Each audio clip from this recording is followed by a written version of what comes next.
Good evening. Thank you for coming out tonight. We'll go ahead and get started. My name's Claudia Williamson, and I'm the Probasco Chair here at UTC and a professor of economics. Before introducing tonight's speaker, I want to give you a little bit of history of the chair and the Burkett Miller Lecture Series. So the Probasco Chair Free Enterprise at UTC was established in 1976 by Burkett Miller, a leading Chattanooga attorney and a philanthropist. The endowed chair named in honor of Miller's longtime friend and well-respected Chattanoogan, Scott L. Probasco. Mr. Probasco was a trustee of the University of Tennessee and the UC Foundation.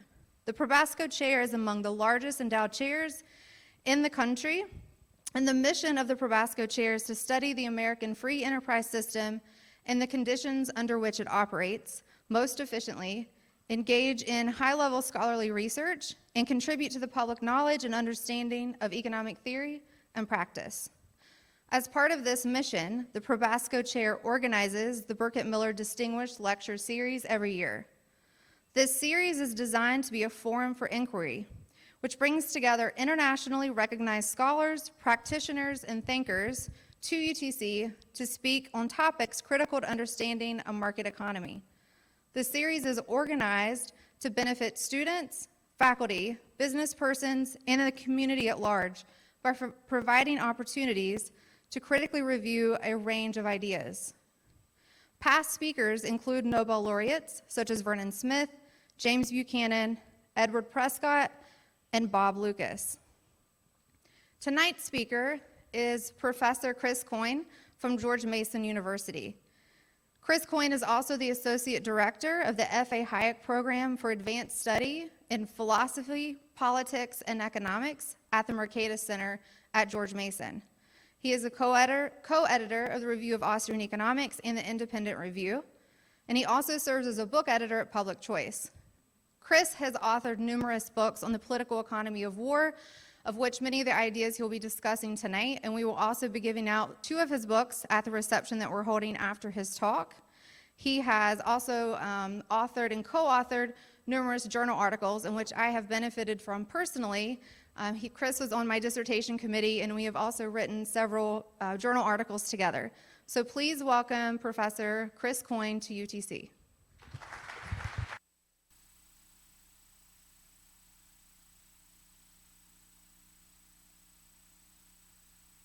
For taking the time to come out and spend time listening to this talk.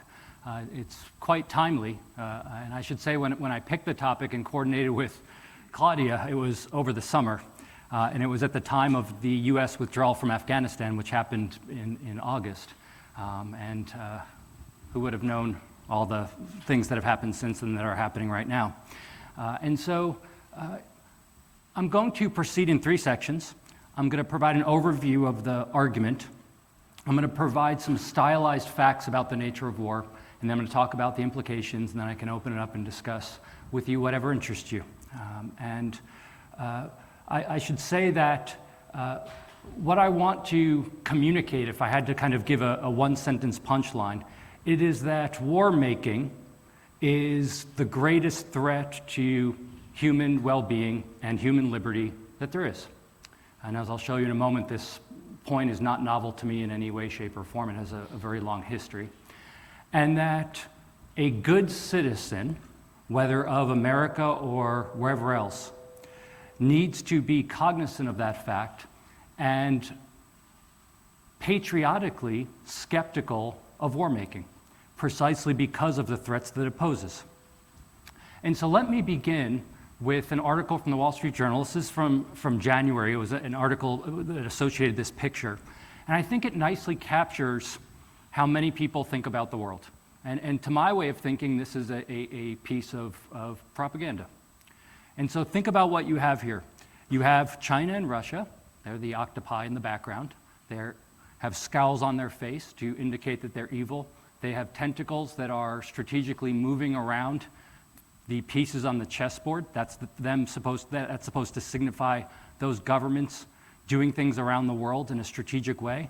And then you have Uncle Sam, who's smaller, facing them, challenged by them, but kind of unclear what to do, thinking. That's supposed to represent the Biden administration's, according to the article that was associated with, kind of confusion about what to do. And this is the way that many people frame international relations. It is a negative-sum world. Some people are going to gain at the expense of others, and America needs to go around the world, serve as some form of the world's policemen, and bring order, liberty, and freedom to the world. And that might very well be the case. But one of the things I want you to think about is it might also be the case that in attempting to do that, you actually do the opposite. That is, you undermine the very values of freedom, liberty, and human dignity, both abroad and at home, in attempting to carry out interventions abroad. And that's a possibility as well, one that's oftentimes downplayed, especially during wartime. The great threat of wartime is that it is a time that people typically unify around the government. In unifying around the government, they typically grant governments a significant amount of space to do things that they otherwise would not tolerate. The risk, of course, is in that granting government that space, there'll be instances of opportunism. That is, government will take advantage of the expanded scope for behavior. And the threat is not just that that opportunism will occur in the present, which it might, but also that it will last over significant periods of time into the future. As I mentioned, this idea is not new to me. Let's turn to James Madison. All right? And one of the things James Madison noted was that of all the enemies to public liberty, war is the most dreaded. Now, why did Madison point out that war was the greatest threat to public liberty? Well, he provided two broad categories of arguments. One is that there was the fiscal side of it, that war, in Madison's way of thinking, was correlated with debts and taxation. So they were extremely costly. And as he points out, as you increase the scope of taxation and debt, it is the way for the political class to bring the masses under their control. But there's something else Madison pointed out, that war making increases the discretionary power of the executive branch. It is during times of war historically, both in America and elsewhere, where these shackles created by the Constitution are thrown off in the name of an emergency situation. But of course, constitutions exist to do what? Well, in principle, to constrain government so that it can't overstep the bounds that are granted to it by the citizenry. So you can see the fundamental dilemma. Again, one that Madison and many other thinkers throughout history have recognized.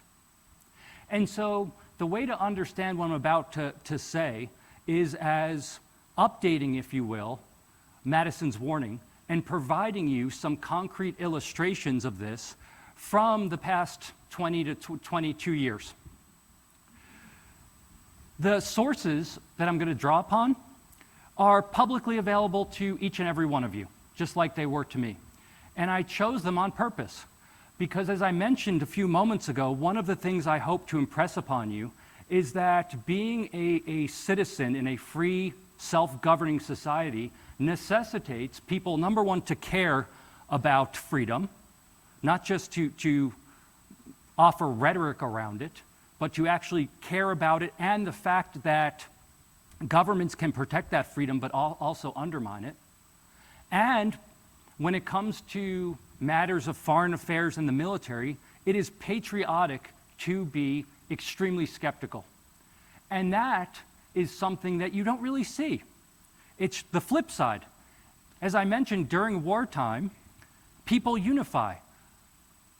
Criticisms of government are typically forced out as being unpatriotic.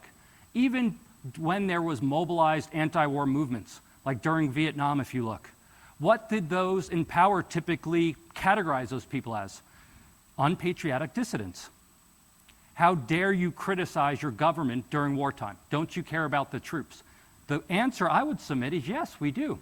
And that is precisely why we should be extremely skeptical and critical of the use of those troops.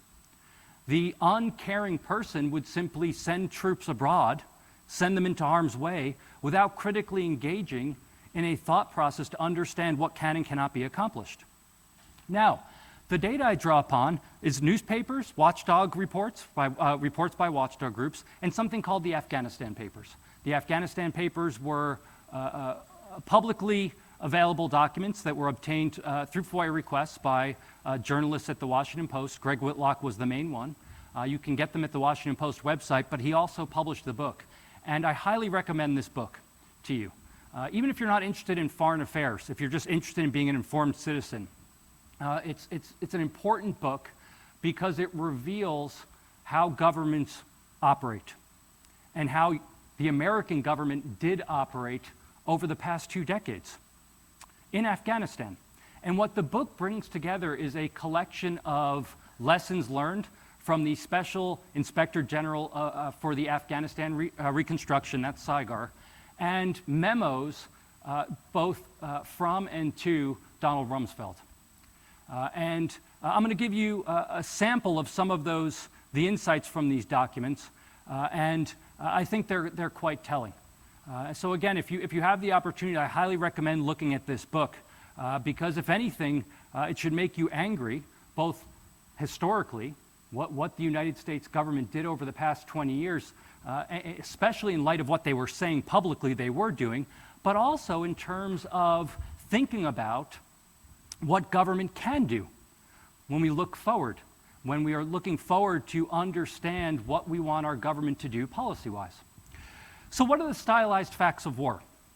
And again, I want to just caution, some of these are going to sound quite harsh, but it's reality. Sometimes reality, and especially as it relates to war, is quite ugly, and we should embrace that. Again, that's a reason to be skeptical of it, because war, killing other human beings, is perhaps the ugliest act that can be undertaken. So it is something that is not to be wielded in a lighthearted manner. Number 1, lie. Governments lie during war. This is a historical fact across governments. Now, many people think that authoritarian governments lie. They engage in propaganda, and this is certainly true. It's one of the hallmark features of a totalitarian regime. But here's the thing, democratic governments do as well. And so just to provide one example, the Center for Public Integrity reviewed Bush administration statements in the run-up to the war on terror, and there's hundreds of instances where they are presenting lies. You can call them disinformation, you can say I made a mistake, they're lies. Information was known about the Hussein regime, Saddam Hussein's regime, and specifically, there was no evidence of weapons of mass destruction, but members of the Bush administration repeatedly and publicly claimed that they had evidence of that, in addition to claims that there were ties between Saddam Hussein and al-Qaeda, and so on. This, of course, is what led to the invasion of Iraq. And it wasn't just domestic life. You'll recall that then Secretary of State Colin Powell went in front of the United Nations and lied about the intelligence that the United States had about weapons of mass destruction. And he since admitted it. He said, look, when I went for the United Nations, it wasn't to convince people about the realities of war. We already knew we were going to invade. It was just to get them on our side. And how do you get them on your side? You say what you need to do to get people on your side. Now, I want you to think about what happens when governments lie to their people. There's a reason that we associate that behavior with totalitarian governments, because they're totalitarian. Because the direction of causation of power runs from the political elite to the people. The people serve the political elite. They are pawns, means to some ends, as determined by the political elite. The really fascinating part about liberal democracy, which is a relatively recent phenomenon in human history, is that relationship was flipped over. That is, those with political power derive that power from the citizenry. That means that when the political elite lie to the citizenry, even if it's for their own good, they've reversed the relationship. They've said you are incapable of being a self-governing citizen such that I need to lie to you, to manipulate you, to get you to do what I want for your own good. Think through the implications of that. And hopefully you'll realize how troubling that approach to interactions between citizens and the political elite is for a free and self-governing society. What else? You lie to maintain support. So once you go to war, you have to convince the public that things are going well, that you're doing what you want to do. And that's what the US government did. If you go and look at the Afghanistan Papers, you see repeated instances of this, where those on the ground felt pressure from the leaders of the administration, and this is bipartisan, by the way, because of course this occurred over decades when different parties were in power, to provide information that was then provided to the American people that supposedly indicated that Americans were winning, that Americans were not just crushing the insurgency, but spreading freedom, liberty, and humanitarianism to the marginalized and suffering in both Iraq and Afghanistan. And of course, now we know, and it became quite evident in August of this past year when the US exited Afghanistan, that certainly was not the truth. All of that 2 decades of work, to the extent work led to anything, collapsed in a matter of days. All of this was simply smoke and mirrors to convince people that the actions of their government were being undertaken for the public good, when nothing of the sort was occurring. Number 3, capture the media. Again, this is one of the first things government do during wartime. And look, what's one of the first things authoritarian governments do? They take over the media. It's literally one of the first things they do. What happens when there's a coup to overthrow a government? You take over the media. Why? The media is a mechanism for creating common knowledge. I can broadcast information and knowledge to a broad number of people. And you say, well, that wouldn't happen in democracy. Of course, we know that's not true. You don't even have to look at the War on Terror. Go back to World War I. There's something called the Committee on Public Information, also known as the Krill Committee. What was the Committee on Public Information? A committee formed by Woodrow Wilson for the very purpose of disseminating information about the war to the American populace. So then you have to ask yourself, what type of information is the government going to disseminate about itself? And what are the implications of that? Or, if World War I is too far back, go to the Cold War, and if you're unfamiliar with it, look up something called Operation Mockingbird. Operation Mockingbird was an operation carried out by the CIA to partner with journalists and other members of the media to engage in widespread propaganda in American borders in the name of providing support for America against the communist threat. And again, think about what that means for a free society. So this is only the latest iteration of this. It's not like these are the first time these things have happened. So what happened during the Bush administration? Well, it would go something like this. The Bush administration would give talking points to supposed military and national security experts. And they were experts from the standpoint they had a background in national security matters. But what they didn't reveal was that they had relations with the Pentagon. The Pentagon, the White House would then use those repeated talking points as evidence of experts supporting what they wanted to do. So again, you see the problem. It's an effort to manipulate the information that is available to the citizenry in the name of achieving certain political goals as identified by the political elite.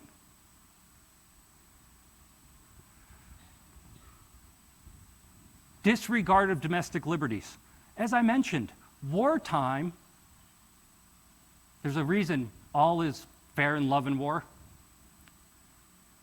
The Constitution is viewed as an annoyance during wartime. This has happened throughout history. We can't be bogged down by constitutional constraints because it's an emergency situation. But that's like saying we don't need a constitution. But then think to yourself, why do we have a constitution? So look, Again, we know that members of the Bush administration, as well as subsequent administrations, said, look, we're not engaged in any nefarious activities against the American populace. James Clapper said as much under oath. Turns out, those were lies. This isn't a mistake. This isn't we didn't know about it. The US government was and is operating the most powerful surveillance state in the history of humankind. China is quite powerful as well, by the way.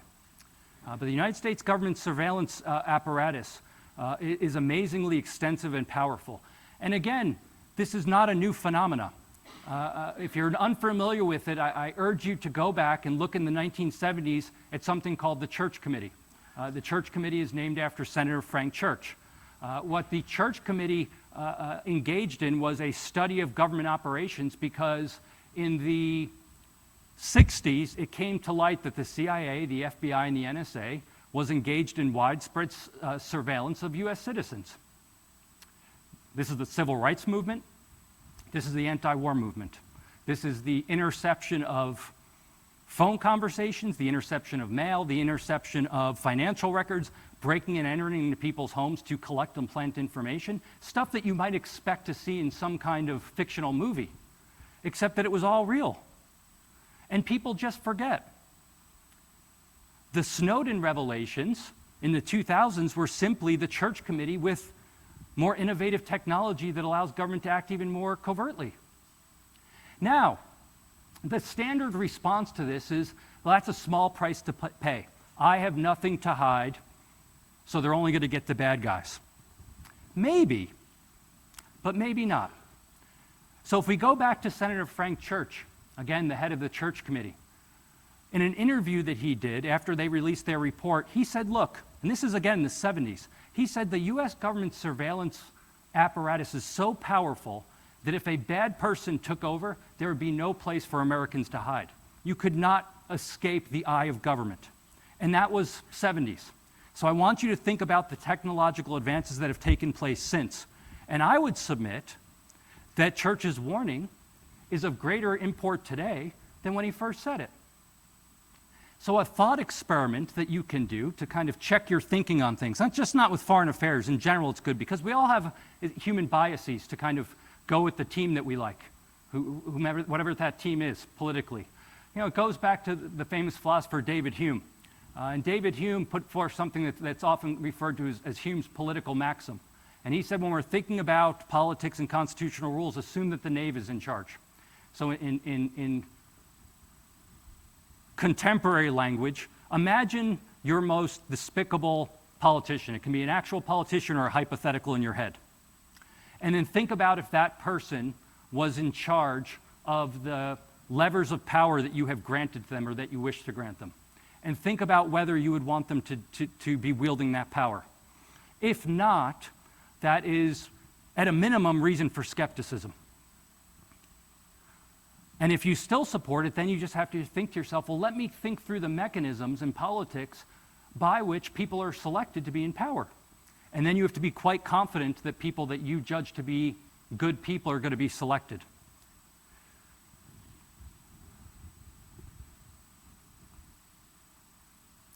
Conservatives like to purport that government's always spending too much, except when they're in power. Then government's not spending too much.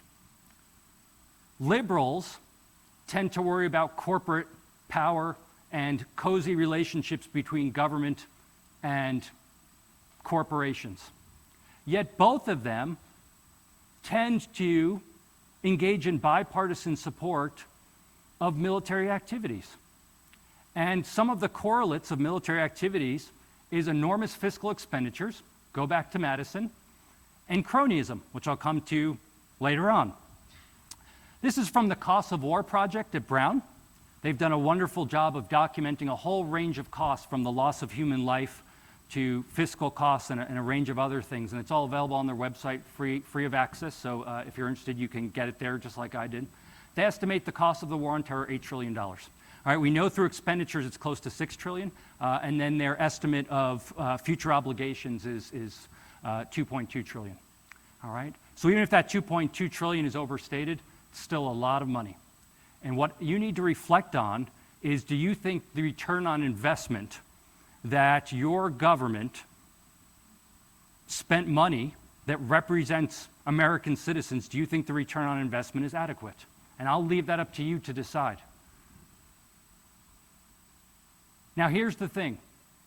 Politicians, irregardless of political party, always have an incentive to understate the cost of programs that they advocate. And so a good rule of thumb is to think in your head, all right, whatever they say, I'm going to multiply it by, I don't know, 5, 10, 20, something like that. But even that, in the case of the wars in Iraq and Afghanistan, would be an understatement. If you go back and look at what the Bush administration was projecting would cost, it was zero. That was the oil's going to pay for it, and we'll be out in a month, to a couple $100 million. You certainly won't find anyone talking in the realm of $5 to $8 trillion. So one of the things that you need to be cognizant of, again, as a critically thinking citizen, is that when you engage in war making, it is extremely expensive, both for the current generation, but you are also shifting costs onto the young and unborn. And are you comfortable doing that? If that gives you pause, then war making should give you pause, because war making rarely comes on the cheap. The U.S. government, even during peacetime, spends about $1 trillion a year on the military, and that number is only going to go up. The budget proposal I saw that President Biden just put forth, I think, asked for a 10% increase in the military budget. They won't get that because there's always negotiations, but it's going to go up in the wake of the situation with Russia. Who benefits from this? Well, lots of people benefit. Some of the money that's spent does help people that are suffering. So it's not like no money goes to people that are suffering. But I want you to think of something.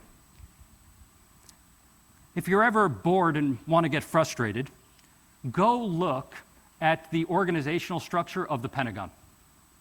And just Google Pentagon Audit. Because Bill Clinton passed, to what my way of thinking is quite a nice bill back in the 90s. And it's very straightforward. It required the major agencies of the federal government to pass an audit every year. That doesn't strike me as crazy. The IRS requires private businesses to be able to pass an audit. So doesn't that seem like a logical application to require the same of the government that is supposed to serve the people? There is one agency that has never passed an audit under that bill. And by the way, they only started getting audited a couple of years ago, and that's the Pentagon. It is a bureaucratic nightmare, and that is not hyperbole.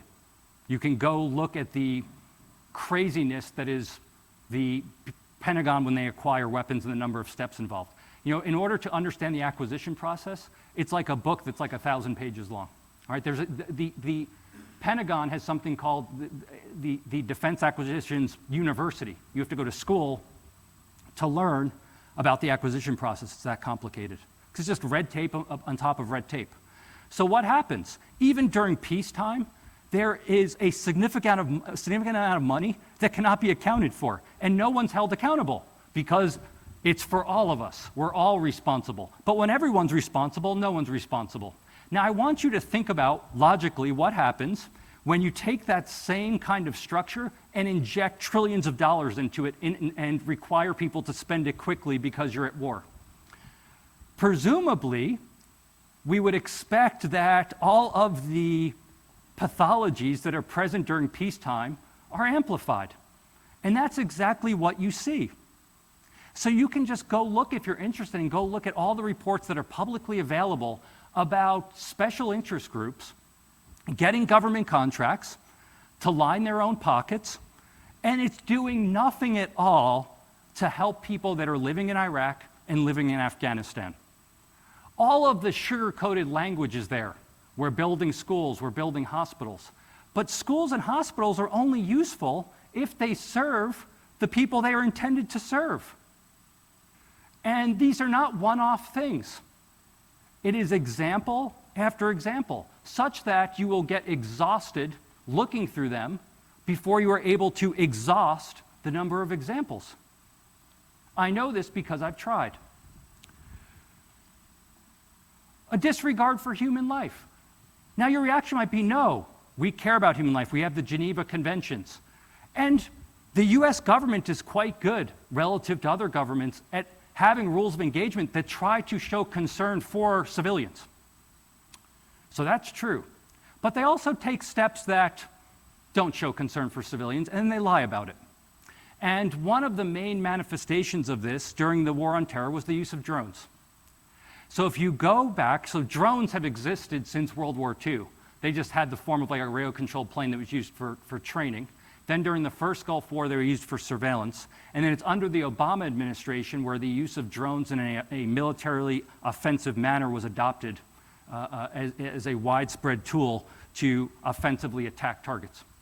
And if you listen to politicians speak, they'll talk about drones in terms of them being scalpel-like and highly surgical, and making it seem like they only kill the bad people.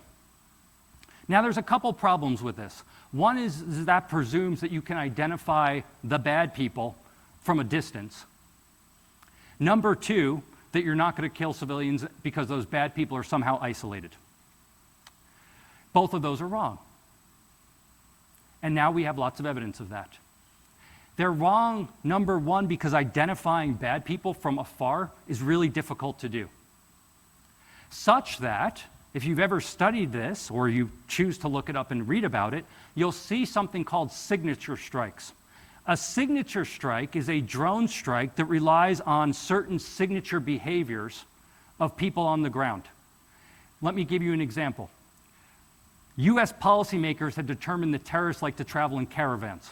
That's a signature behavior of terrorists, according to experts. So if you're looking from on high and you see a caravan traveling, you can presume that that's terrorists, except when they're not.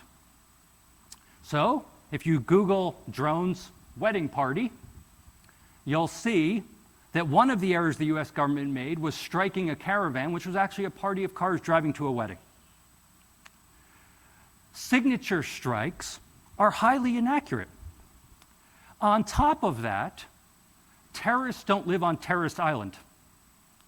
They are embedded among a broader community of people, many of whom are just ordinary citizens. And you can't just launch a missile and strike a person who's embedded in a community. It has spillover effects, both physical effects, but also psychological effects. I want you to think for a moment about the strong but appropriate reaction that Americans had after the 9/11 attacks in New York City, the Pentagon, and how that felt. It was a terrible feeling. Now imagine if you live in another society and foreign governments are flying aircraft overhead and dropping bombs and missiles. If you could try to put yourself in the shoes of others, how do you think they perceive that? How do you think they feel? I would submit they don't like it, just the way we don't like it. And that's something that's oftentimes not discussed at all, the people being intervened upon. And again, now we have evidence that civilians were killed. How many? We don't know because the US government won't tell us anything. It's secretive. By the way, if you want one example of this, which some of you might have been familiar with, so the US government exited Afghanistan on August 30th. On the 29th, they launched a drone strike. The risk was, as US troops and personnel were headed to the airport, that members of ISIS were going to attack them and attack the airport. And that was a legitimate concern. So they had drones flying above. And they launched a drone strike. And they killed people. At first, the US government went on TV and said, we killed ISIS sympathizers, this is good. About a week later it came out, it wasn't an ISIS person. It was a humanitarian worker who worked for an American NGO providing nutrition to suffering Afghan citizens and his family and others. He was carrying water jugs to his car. The drone above and the operator of that drone mistook them for bomb materials. They launched the drone strike. It killed the aid worker, 9 other people, 7 of which were children. In some sense, that very sad and tragic moment, which, by the way, no accountability, because the Pentagon polices itself and does its own investigations and just says, we just made a mistake. It was good, we thought it was good intelligence, and it wasn't. So you need to think to yourself what the implications of this are. These are not tools to be wielded lightly. You are murdering another human being. And you need to be comfortable with that if you endorse this type of behavior. Of course, most Americans don't even know what's going on. They'll just flip the channel or flip the newspaper page to the extent they look at newspapers anymore. Disregard for international law. We have international laws against war. They're codified in the Geneva Conventions. Plural, there's multiple Geneva Conventions. And that is supposed to be the way that countries that are committed to liberal principles, human dignity, human rights, treat prisoners. And even if others don't follow those laws, liberal governments are supposed to rise above. Just because other people do bad things to other people and act in an illiberal way doesn't mean that the beacons of freedom, liberty, and democracy stoop to that level. That's the idea, at least. But we know now, and we've known for a while, that the US government carried out systematic war crimes, violations of international law in the form of torture, in the form of black sites. What are black sites? They are secret prisons in countries that are typically authoritarian, so they don't have constitutional constraints, where the US government would abduct people, fly them to the prisons, and then torture them because they weren't subject to domestic laws, because there are no domestic laws. By the way, this is not some new phenomena. The US government has been developing its various torture programs since the 60s, the 70s, and focusing specifically on psychological terror, what's called clean torture, torture that doesn't leave physical marks, although dirty torture was used as well. Now, people justify this in government. They say we need to do it in order to protect the American people. Now, you can have that discussion and debate whether that's actually an effective way to get what's called actionable information. I don't think it is, and that's not based on my opinion, but on my reading of people that have been engaged in interrogation, who have written books on it. But more importantly, even if it is a way to get good information, you have to think about what it means when you adopt these techniques as a way to treat other people and what you are giving up in terms of the fundamental values that you purport to advance. Disregard for historical context. One of the reasons I suggested the Afghanistan Papers is they are truly eye-opening, even at the most basic level. So if I said to you, look, we're going to invade a country and rebuild democracy, I would hope that one of the first things you said is, well, let's talk about the history of the country. Let's at least check out like a book and read it about the history of Afghanistan. That wasn't the case.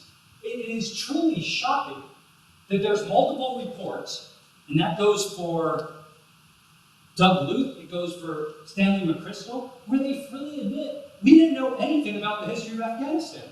We invaded a country, overthrew the government, and attempted to rebuild the government without knowing the basics. Just think about that for a moment.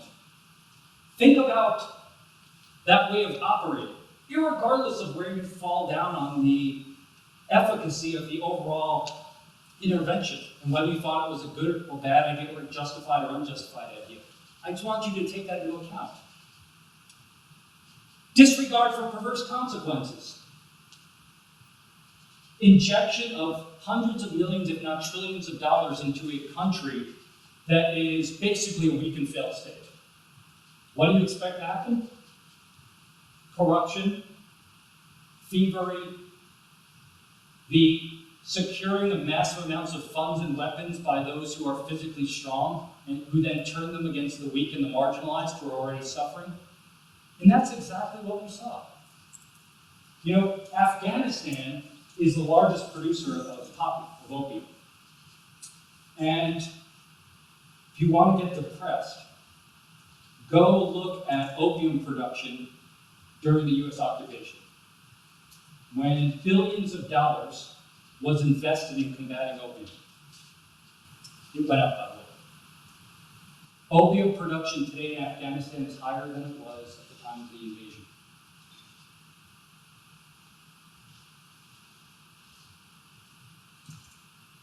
Foreign interventions are undertaken in the name of alleviating humanitarianism. And they can help people, and sometimes they do. As I mentioned earlier, it's not like all the resources flow to private contractors. Some end up helping some people. That's just a logical outcome of spending trillions of dollars. Some people are going to be helped. But here's the thing. If you look, oftentimes, what happens is Western governments intervene, they leave, and then things unravel into a significant humanitarian crisis. Two examples in reverse order. One is Afghanistan. The US government left, and things devolved almost instantaneously. And there's an ongoing humanitarian crisis. President Obama, reflecting on his time as president, said that Libya, and specifically the aftermath of Libya, was the greatest mistake of his presidency. I don't know how much you remember of the US intervention, it wasn't an invasion, of Libya, pardon me. What they did was, now recall that there was skepticism among the American public of putting boots on the ground. So what they did is they enforced a no-fly zone over Libya, and it led to the ouster of Gaddafi. And there's no debating that Gaddafi was a terrible person, terrible dictator. So it seems on the face of it like, yeah, it's a good idea to overthrow it. Except that no one seemed to ask, well, what's going to happen tomorrow? Is a constitutional democracy that expects the rights and liberties of people going to fall from on high? Of course not. What happened is Libya devolved into a brutal civil war, one that is ongoing and has led to significant humanitarian suffering both in Libya, but also more broadly in the region. Now, pointing that out by itself is not meant to be a stopping argument against all future interventions. But what I'm hoping it does get you to think about is that all of these interventions are always going to be more complicated than people let on. Even if they're not trying to be deceptive, our ability to understand complex systems using human reason is severely limited. Things are always going to be harder than people say they are. And you have to be cognizant of that and at least aware of it before you endorse foreign interventions. The risk, of course, is that you will end up doing more harm than good, even though the initial intervention may very well be undertaken with very good intentions to help people that are suffering. So let me just sum up, and then we can talk about whatever it is that interests you. I want to close with a couple thoughts. Number one, I've presented several stylized facts about the nature of war. I've tried to explain along the way why focusing on economics, constraints, whether it's knowledge constraints, incentives, can help us understand why those stylized facts operate. But here's the thing. Economics can't provide some kind of golden answer to what should and should not be done. That requires engagement with other disciplines. So what do I mean? Many issues about whether you should help your fellow human being are ethical issues. They're moral issues. So presumably, we want to talk to philosophers. There's political science aspects to this, and so on. But economics, while it can't tell us what we should and should not do, it can help us inform those conversations. The reason it can help us inform those conversations is because you might say, well, we have a moral obligation to do X. And I can say, well, what type of incentives exist, and what type of incentives and knowledge are necessary in order to achieve the desired end that you want? And if those things don't exist, what you might think needs to be done might actually generate really perverse and harmful outcomes. And so I view economics not as offering all, or even any, of the concrete answers about foreign policy, because I know what some of you are going to be saying to me. What should we do about Russia? And of course I can give you an answer, just like anyone else can. But that's not because economics informs me of what the right and wrong answer is, but instead what the constraints and incentives are. But if we take Madison's warning seriously, one that I've tried to reiterate throughout my time with you this evening, where I think that leaves us is adopting what's called the precautionary principle. The precautionary principle is something that is typically applied to environmental issues and technological issues. And it says that when there is the possibility that some innovation or some action might do irreparable harm to the environment or to humankind, the burden of proof for those advocating that action needs to be extremely high. Extremely high. And what I suggest is that we take the precautionary principle and redirect it to government. And specifically to the national security state. And the burden of proof needs to be extremely high when those who wield control over the political instrument claim that they want to intervene abroad in our name. For the reasons I've pointed out. For the reasons that are empirically and historically grounded. Now, what that benchmark is for the level of evidence needed, I'll leave to each of you to figure out for yourselves as a critically thinking citizen. That's not for me to tell you. The second thing I want to point out is I want to go back in history. If you've ever heard the term Pyrrhic victory, it comes from King Pyrrhus, who was a Greek king, who battled the Romans. And they beat the Romans in these battles, but they suffered such significant losses in their capabilities during the victories that it led to their demise. So if you ever hear the term today, Pyrrhic victory, it's a victory that was so costly that you lost the war, if you will, even though you won the battle. And here's what I want you to think about. There's a reason Afghanistan has the moniker, the graveyard of empires. It's because very wealthy, big, well-established countries intervened in Afghanistan, so Britain, in the Afghan-Anglo Wars, there was 3 of them, the Soviet Union, in the Soviet-Afghan Wars, invaded and occupied Afghanistan, and suffered significant losses which affected the very fabric and existence of their societies. Not long ago, at the end of August, that's really not that long ago, the US government extracted itself from the graveyard of empires. The curtain has been pulled back on what that involves. We have the Afghanistan Papers. It is readily publicly available to anyone that wants to see it.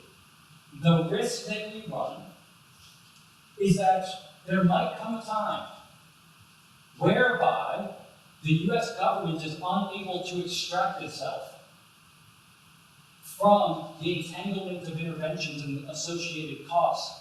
And it might very well lead to the downfall, not just of American well-being in some wealth sense, even though that might happen as well, but in terms of the loss of the fundamental values, which to my way of thinking, make the American project unique in the history of mankind. And it's for that reason that I hope at a minimum, even if you come down on the side of a proactive foreign policy, that you'll take into account the issues that I've highlighted this evening. Thank you all very much for the time. I appreciate it.